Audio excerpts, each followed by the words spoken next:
Hello, today we're going to talk about the second yama, Satya. Satya means truth.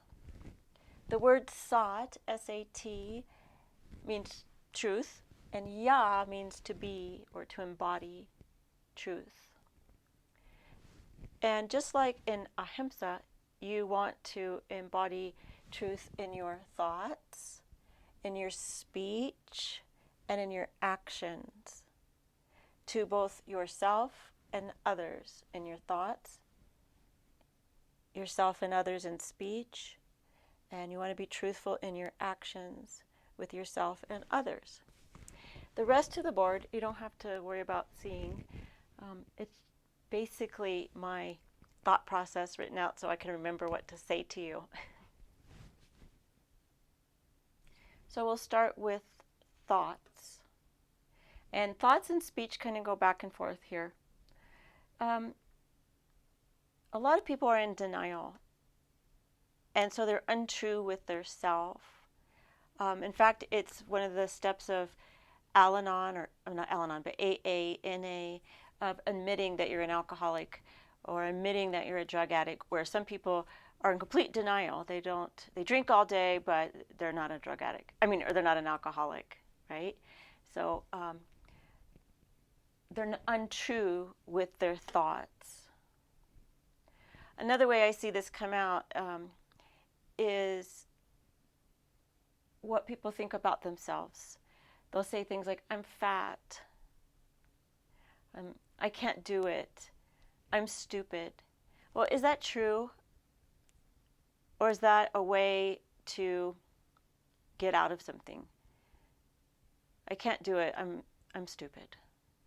I don't feel like doing it. Because really, if you want to do it, you wouldn't say that to yourself.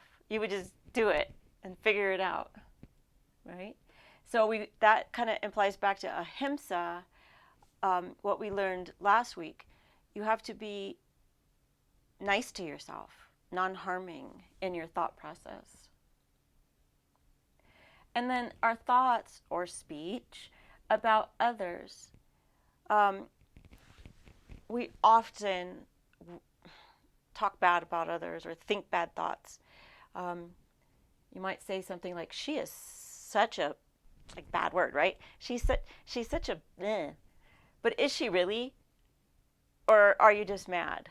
And so you're throwing out some untruth because you're mad about something that didn't go your way.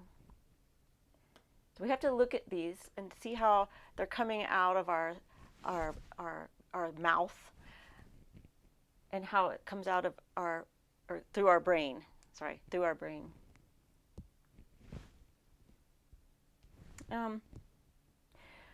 Okay, moving on to speech and how we speak about others.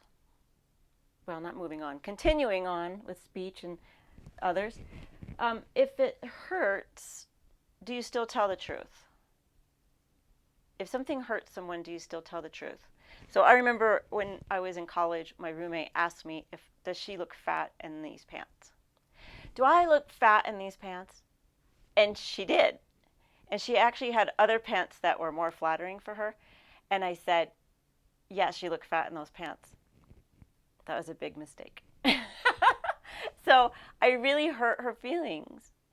And this is something that I struggled with for a very long time, and still do some, is that I'm very blunt. And I just say it as it is sometimes. And it can be hurtful. I hurt my family members with my blunt speech, and I can hurt people. We won't get into it. So I have to watch how I either say it or choose not to say it. Sometimes these things don't matter. And as I got older, I realized I don't have to say some things. Okay, moving on. Living our truth can be scary to speak about if it's different than others.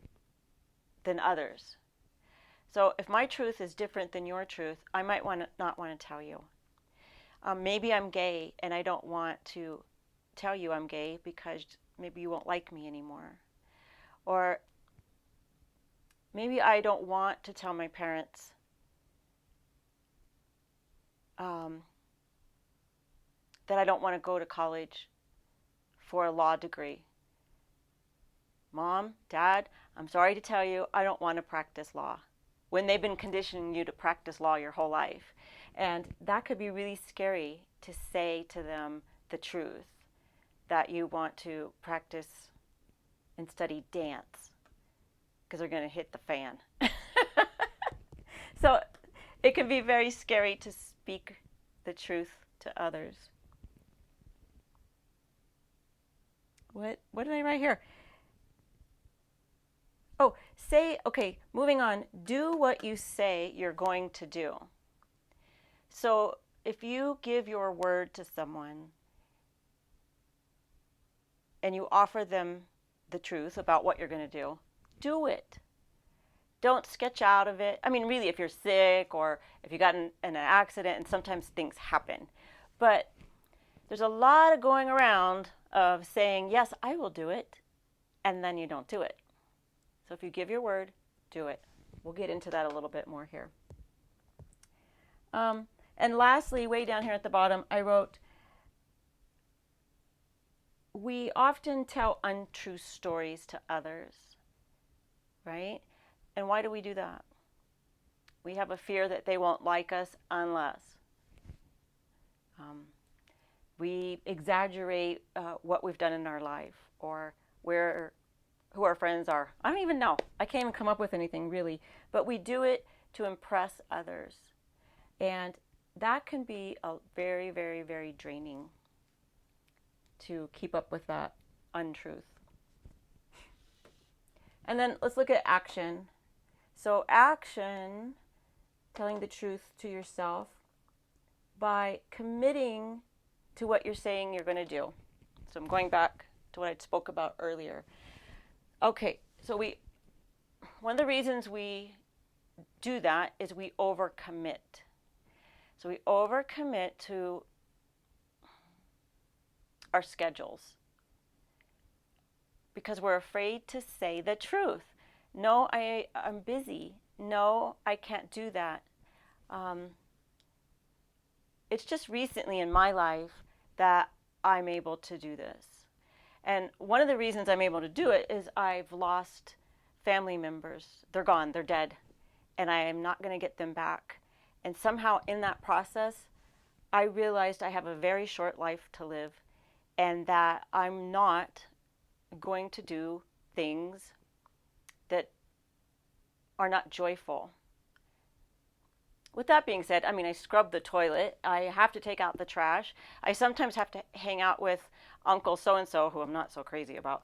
And I have to get together for family Thanksgiving. I'm not so crazy about that either. So it's not like I don't do, but you know what I mean, right? You don't want to overcommit and just keep saying yes to things that you can't schedule. So when you mean no, say no. It's very empowering. I highly recommend it. I really do.